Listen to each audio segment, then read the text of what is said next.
नमस्कार। आज के इस खास एक्सप्लेनर में आप सभी का स्वागत है।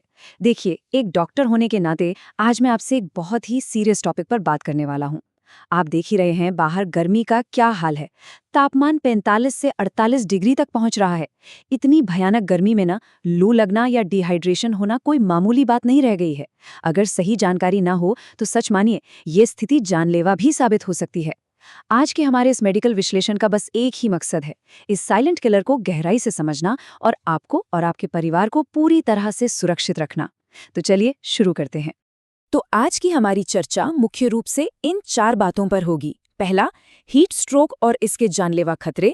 दूसरा, डिहाइड्रेशन के वो शुरुआती संकेत जिन्हें हमें इग्नोर नहीं करना है। तीसरा, बचाव और सही हाइड्रेशन। और चौथा, वो इमरजेंसी हालात जहां हमें तुरंत एक्शन लेना है। चलिए सबसे पहले भाग 1 की बात करते हैं, हीट स्ट्रोक और इसके जानलेवा खतरे। समझते हैं कि आखिर ये खतरा इतना बड़ा क्यों है। अब इस स्लाइड पर लिखे इस नंबर पर जरा गौर कीजिए। 104 डिग्री फ़ारेनहाइट यानी करीब 40 डिग्री सेल्सियस। आपको लग रहा होगा कि ये सिर्फ एक नंबर है, लेकिन सच कहूं तो ये एक सिंगल नंबर जिंदगी और मौत के बीच का फासला तय कर सकता है। होता क्या है कि जब बाहर की भयंकर गर्मी की वजह से हमारे शरीर के अंदर का तापमान इस लेवल को पार कर जाता है, तो हमारी बॉडी का अपना जो कूलिंग सिस्टम है ना, यानी पसीना निकलने का जो प्रोसेस है, वो पूरी तरह से शट डाउन हो जाता है, एकदम ठप। यानी शरीर खुद को ठंडा कर ही नहीं पाता। और इसी कूलिंग सिस्टम के फेल होने को हम मेडिकल भाषा में हीट स्ट्रोक या आम बोलचाल में लू लगना कहते हैं। इसे आप ऐसे समझिए जैसे आपकी गाड़ी का इंजन है, अगर उसमें से कूलेंट खत्म हो जाए और वो बहुत ज्यादा गर्म हो जाए तो क्या होगा? इंजन सीज हो जाएगा ना। बिल्कुल यही हमारे शरीर के साथ होता है। जब अंदर की गर्मी बाहर नहीं निकल पाती तो वो गर्मी हमारे शरीर के सबसे नाजुक और जरूरी अंगों को अंदर ही अंदर डैमेज करने लगती है। खासकर हमारे घर के बुजुर्ग और छोटे बच्चे, उनका शरीर इस तापमान को झेलने में बहुत संघर्ष करता है, इसलिए उन्हें इसका खतरा सबसे ज्यादा होता है। तो जब ये कूलिंग सिस्टम फेल होता है तो उसका सीधा असर कहाँ पड़ता है? सबसे पहले अत्यधिक गर्मी से दिमाग की कार्यक्षमता कम होने लगती है, जिससे इंसान को गंभीर कन्फ्यूजन या चक्कर आने लगते हैं। इसके बाद हमारे दिल यानी हार्ट को पूरे शरीर में खून पहुंचाने के लिए अपनी क्षमता से कई गुना ज्यादा मेहनत करनी पड़ती है, जिससे हार्ट पर बहुत ज्यादा दबाव आ जाता है। और क्योंकि शरीर में पानी की भारी कमी हो जाती है, तो हमारी किडनियां खून को फिल्टर करना बंद कर देती हैं। सीधे शब्दों में कहूं तो किडनी फेलियर की नौबत आ जाती है। यही वजह है कि हीट स्ट्रोक में मृत्यु तक का जोखिम इतना ज्यादा होता है। अब आते हैं भाग 2 पर, डिहाइड्रेशन के मुख्य संकेत। हीट स्ट्रोक तक बात पहुंचने से पहले बॉडी हमें क्या वार्निंग देती है, आइए वो समझते हैं।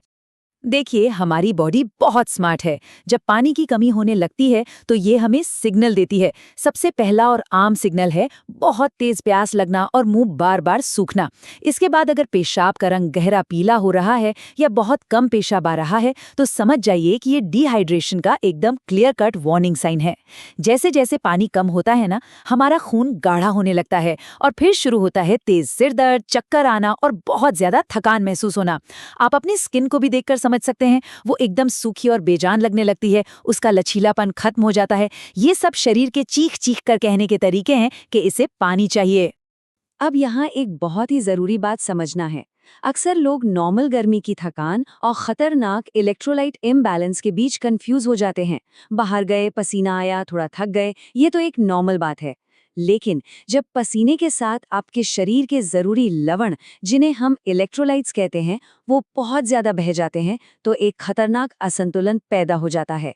और तब सिर्फ थकान नहीं लगती, बल्कि जी मिचलाना, उल्टी आना और यहाँ तक कि लूज मोशन यानी दस्त की शिकायत शुरू हो जाती है।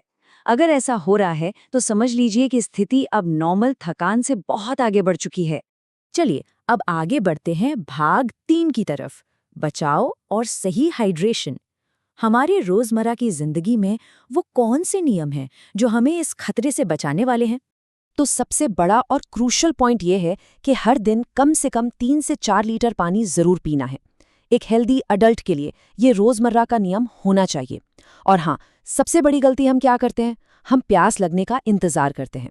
देखिए, जब तक आपको प्यास महसूस होती है ना, तब तक आपका शरीर पहले ही डिहाइड्रेशन की तरफ बढ़ चुका होता है। इसलिए प्यास का इंतजार मत कीजिए। पूरे हफ्ते के लिए अपना एक रूटीन सेट कीजिए और बीच बीच में थोड़ा थोड़ा पानी पीते रहने की आदत डालिए। याद रखिए, डिहाइड्रेशन से बचना ही सबसे बेहतरीन और कारगर उपाय है। और हाँ, बाहर जाते समय कुछ बेसिक बातों का ध्यान रखना बहुत ज़रूरी है। हमेशा हल्के रंग के और सूती कपड़े पहनें ताकि पसीना आसानी से सूख सके और बॉडी की गर्मी बाहर निकल सके।